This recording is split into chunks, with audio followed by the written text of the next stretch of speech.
Oh, I'm so sleepy, but gotta get this review done. All right. Something new. Stop, drop, shut them down, open up shop. Oh, no.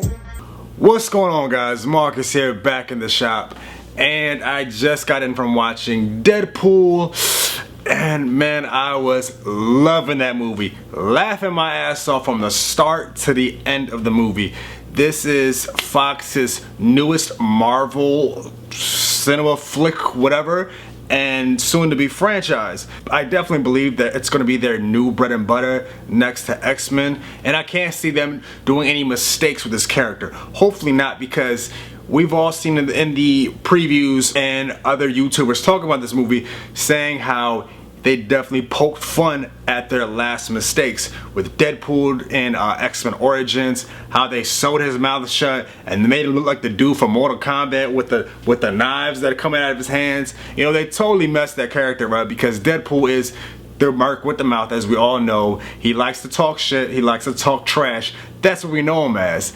And to shut his mouth closed together like that, it just didn't work out. So I'm glad to see that they put this character out in the original costume like we see in the comics and the cartoons, and they just gave him justice. They did this character right. Ryan Reynolds was definitely the perfect character, or excuse me, the perfect actor to play this character, because that's just who he is in real life. He just talks trash. I mean, you watch him in any other movies, it's the same guy. Even in Green Lantern, people complain about Green Lantern because Hal Jordan wasn't necessarily a sarcastic asshole. He was just more of a cocky asshole.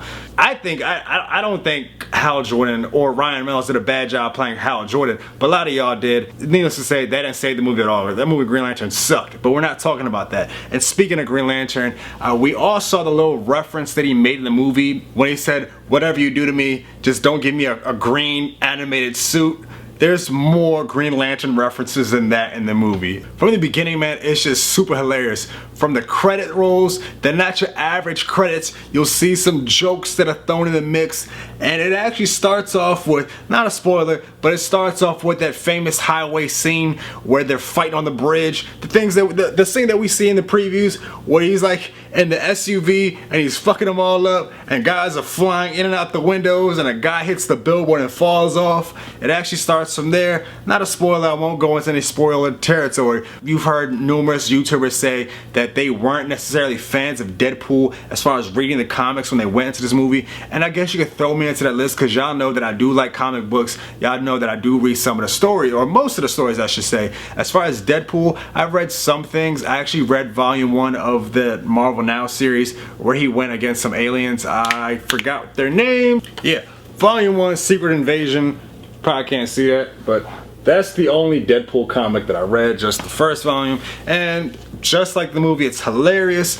But as far as reading material, I kind of like to read comics that are actually going somewhere, and this was just a parody to me. So it's funny to read, but I still can't, even after walking out this movie, I still can't see myself subscribing and buying the story arcs. There's a few that I do want to check out. One specifically is Deadpool Kills the Marvel Universe. If you are a Deadpool fan, let me know some good reads in the comment section. But going back to the movie, it's not in chronological order. You see things that are going on in the now, in the present, and you see things that happened in the past, from the disfiguration, how he met his girl, other things, pretty much what he was doing before he donned the costume, and what he was doing after, whatever he was doing, Wolverine and them. And Wolverine is also mentioned in the movie, along with other X-Men characters. You guys saw Colossus and the other chick whose name I don't remember, and it's too long to fucking remember. Teenage Mutant Ninja Bitch or something like that. Anyways, it's so funny because they're so polar opposites. Colossus, we never actually get to see Colossus in the other X-Men movies that much. We just see a big guy who transforms into the metal form that Colossus turns into, and he says a couple things and he fights a little. Like the most we've seen him, it was in Days of Future Past when he was in the future. Other than that, we never really saw Colossus. This is the most action we've seen from him. He looks totally different, and he actually has dialogue. For the most part, it's CGI, but it's not used in the wrong way. We saw Colossus, we saw what he looked like Obviously he's CGI. To me, he looks totally different from what we saw in previous X-Men films. But this proves that movies can use CGI and it's not always going to look tacky and just garbage like this is a lot of the problems that people saw in the Batman vs Superman trailer when Doomsday came out and he just looked so fake.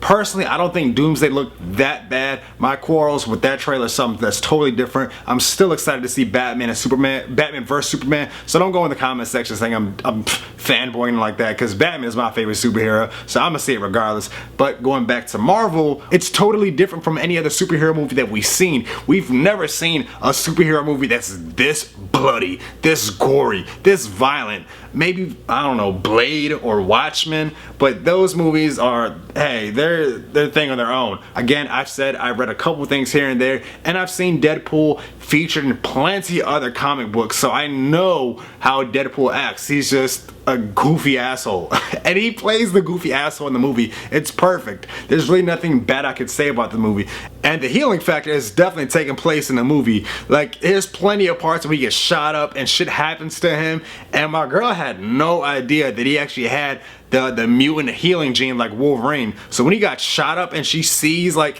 his skin growing back together, she's like, what the fuck is that? Like, I'm telling you, they made the movie perfect. I really can't think of anything negative to say about this movie. They definitely did the thing. You can tell it doesn't take itself that serious. Like, it's not a drama-filled movie. Of course, it's drama-filled scenes like when he gets disfigured, but other than that, we go back to the humor. Even after that, he still kept his sense of humor. But yeah, guys, I don't really know what else to say about the movie without going to spoiler details. So let me know what y'all think in the comment section. If you are a Deadpool fan, let me know in the comment section what books you recommend. I know I do want to personally read Deadpool Kills the Marvel Universe. I want to get around to that eventually, but let me know what y'all think in the comment section. If you've seen the movie, if you are going to see the movie, let me know what y'all think. Let's talk about this movie, and don't forget to like, subscribe if you're new to the channel, and share and follow me on my social medias, my Instagram, my Twitter, and most importantly, fellas, take your ladies out. Go watch this movie. Valentine's Day weekend.